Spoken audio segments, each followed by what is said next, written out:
back to Morning Coffee. Thanks so much for being here on my channel. Welcome back for my 2021 goals video.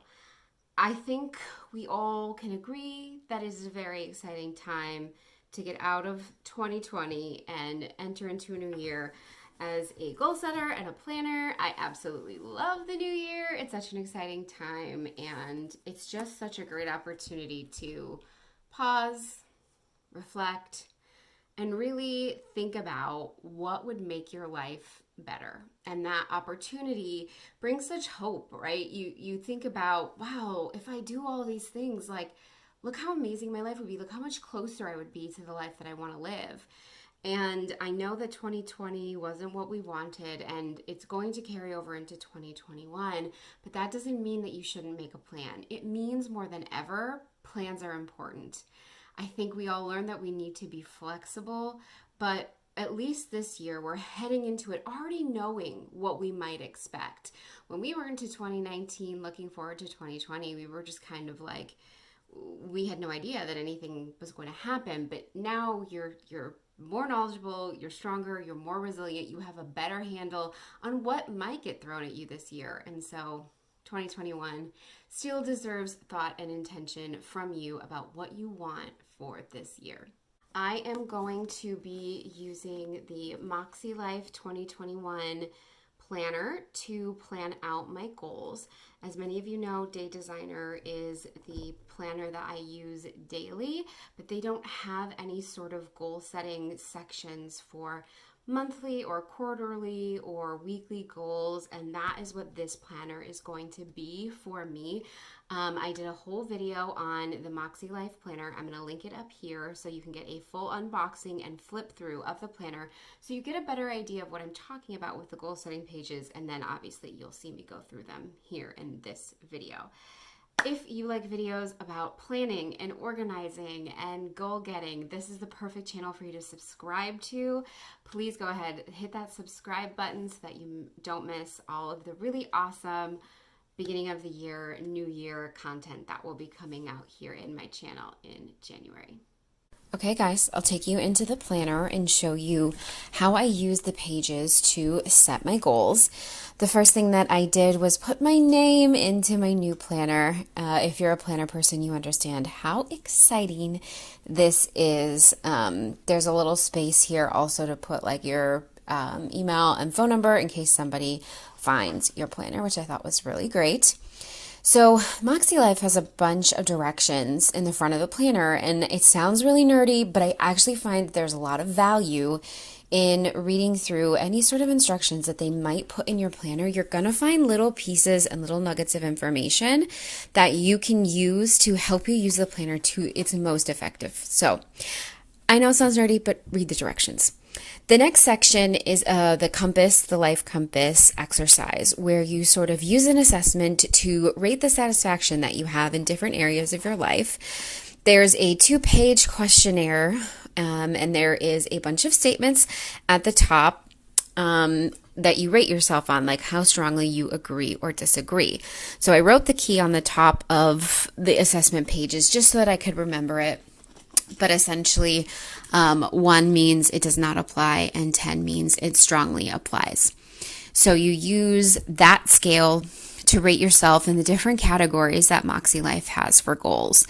So under the first one, it's personal. Under personal, it says my physical needs are being met.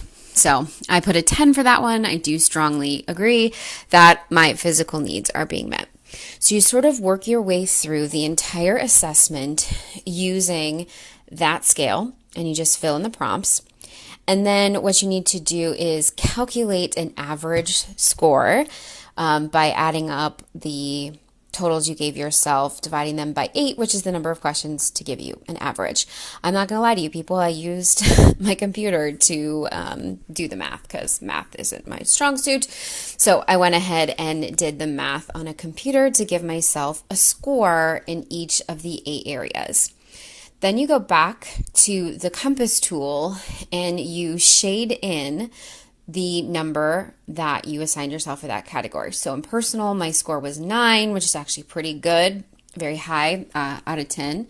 And then I just kind of shaded in the box up to the number 9 line. So this is supposed to give you sort of an understanding of like holistically, how is your life in each area?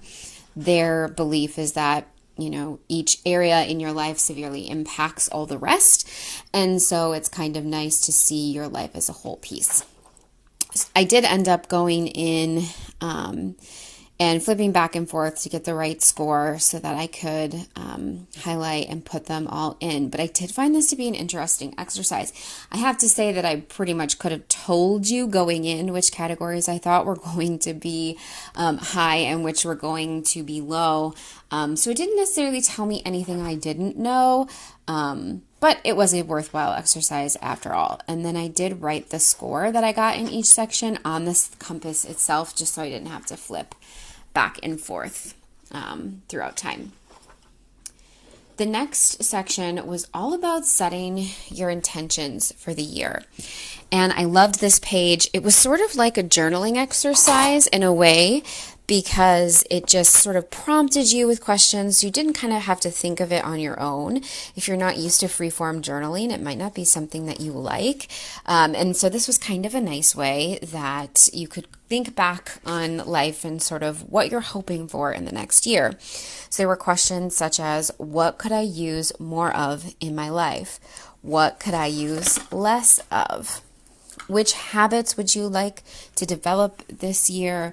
What would you like to be more of? What would you like to do less of?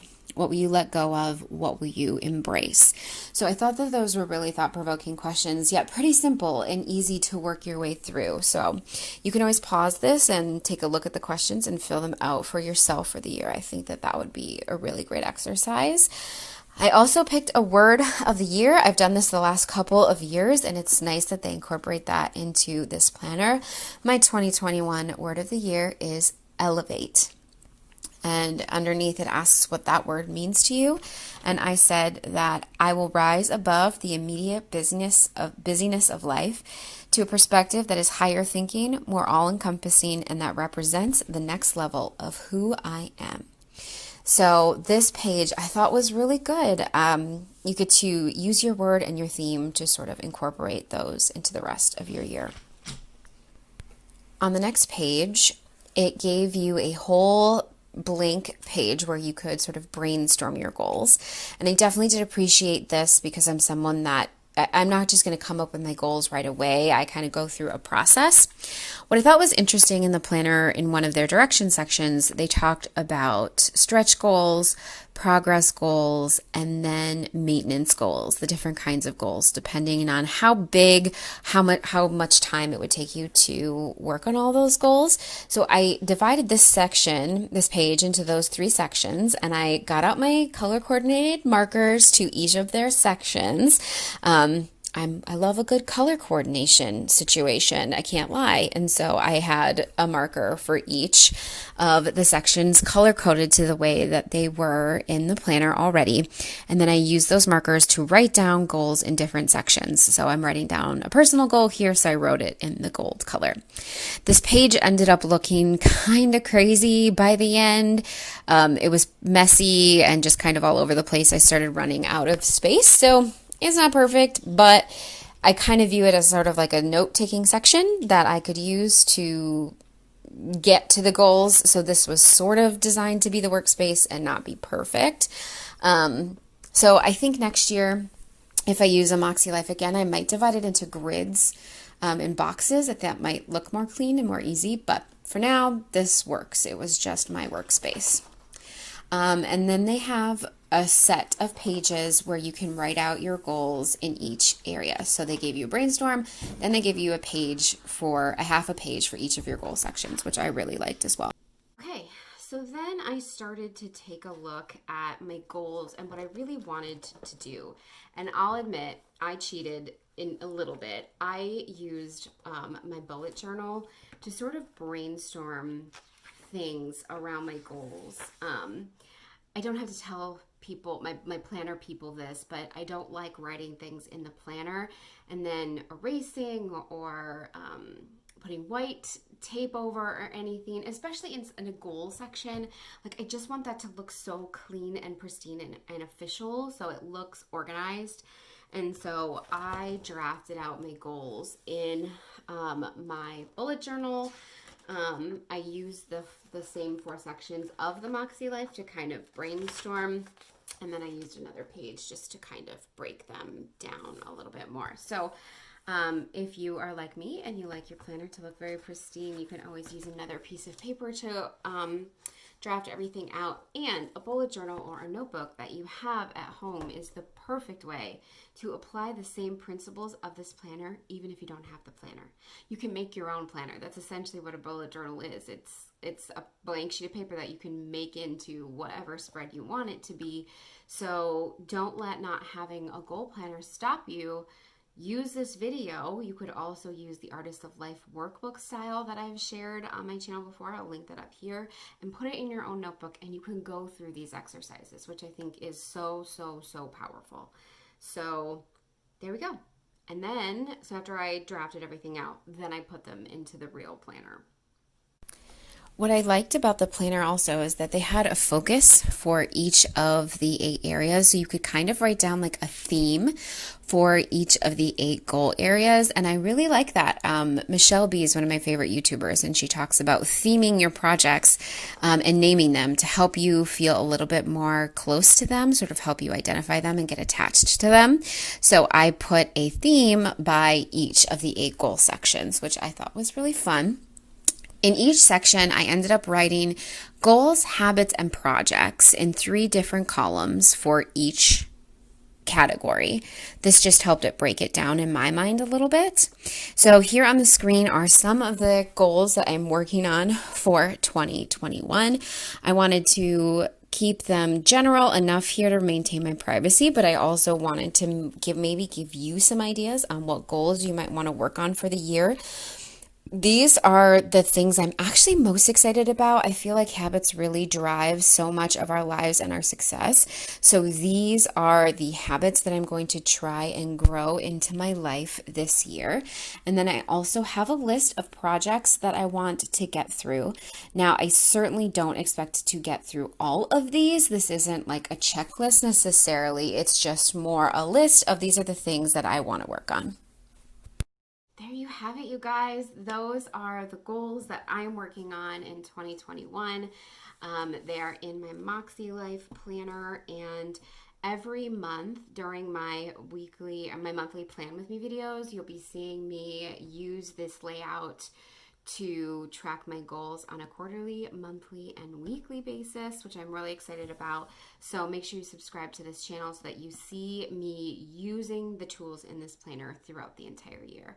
Comment below with one of your goals for 2021. I want to know, what are you working on?